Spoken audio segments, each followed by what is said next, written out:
Now, Sports Director Vince Lennon from the Alabama Sports Network.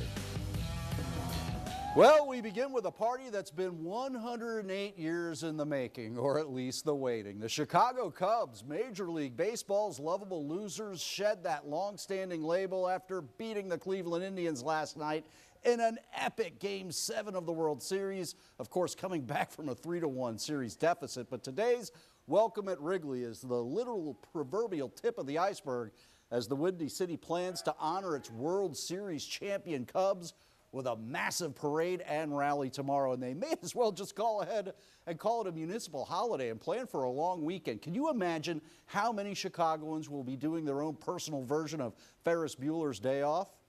Bueller. Well, good Thursday night, Montgomery. Unfortunately, we got to shift gears here from the fun to the ever so serious as new details emerged this afternoon regarding Prattville native. Of course, we're talking about the late Kevin Turner, who researchers who have been studying his trauma-ridden brain have now changed his cause of death from ALS, or Lou Gehrig's disease, to that of CTE, which is chronic traumatic encephalopathy. The researchers believe Turner developed what they call the strongest possible case, showing a link between CTE and ALS in Turner's case.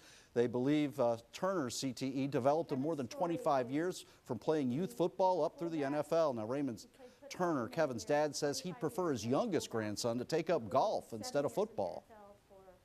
I got him to stay. He's not going to play. He's going to wait. Kevin got Nolan, his oldest, to wait until he was in the 9th grade. He had already played up until that point until he found out that he had ALS. And after talking with him, he got him to stay out until the 10th. Nolan, of course, is playing with Clemson. Turner says the NFL has improved somewhat in their response to players suffering serious trauma, head trauma, but that more can and should be done. Kevin Turner left us earlier this year. He was just 46 years young.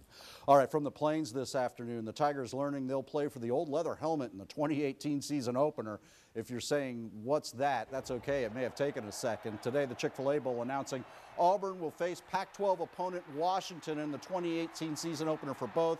Game set for Saturday, September 1st, 2018. And it'll be played in that new $1.5 billion Mercedes-Benz Stadium that's currently under construction in the ATL. It'll mark the first time ever both schools will meet each other. So we can never get it too ahead of ourselves when it comes to college football and planning. 2018, Washington, Auburn at the new Mercedes-Benz Dome. Wow. Bet lots of fans will be getting their tickets, though, as soon as they're available. 85 eastbound. Exactly. All right. Thanks, Vince.